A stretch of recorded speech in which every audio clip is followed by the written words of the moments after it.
ESG investing is a broad term to describe how environmental, social, and governance factors can be considered in an investment strategy.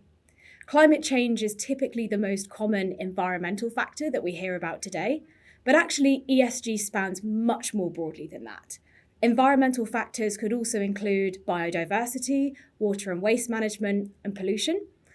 Social factors could include things like gender diversity, product safety, human rights and labour standards, and governance, which focuses on how a company is run and typically focuses on management, could look at things like board structure and remuneration and shareholder rights.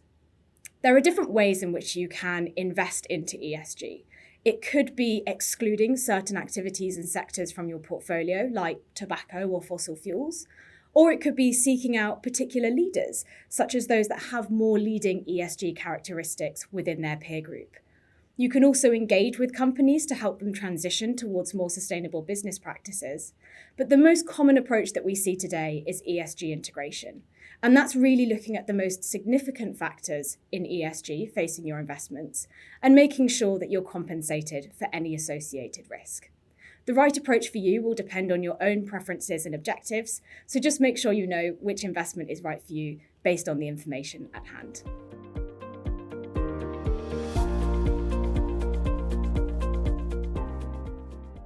ESG is bringing a lot of disruption to almost every corner of the market, and with that brings a number of different risks. We're seeing in today's economy risks arising from energy crises. More extreme weather events are causing damage to a company's physical assets. We're also seeing supply chain issues and things like rising minimum wages. All of these are putting quite direct increasing costs to companies' business models. But we could also see slightly less direct costs and risks to investments within the ESG space as well. Let's think about a company that's not looking after its employees so well. That could see employees not being very motivated to work productively. We could see lower output or lower quality of output.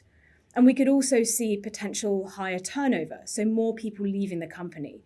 And that's going to push up training costs and potentially losing some of those skilled workers that can really increase overall morale and productivity to the company.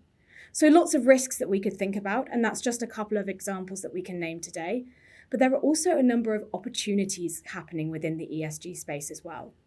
We think about climate change and the energy transition as one of the most commonly discussed topics, and there are estimates out there that suggest over $120 trillion of spending is required by 2050 for us to successfully conclude the energy transition.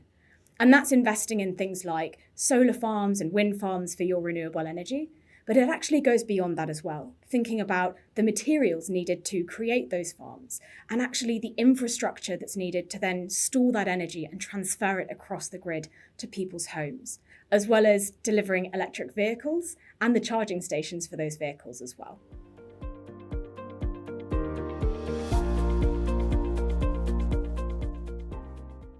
Greenwashing still poses a pretty serious threat in ESG investing today.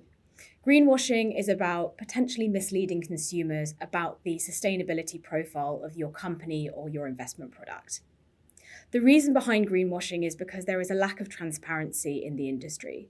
So Schroders global investor studies that we conduct on an annual basis show that lack of transparency, lack of data, and lack of consistency in that information continue to be the biggest barriers stopping people from investing into ESG and sustainability.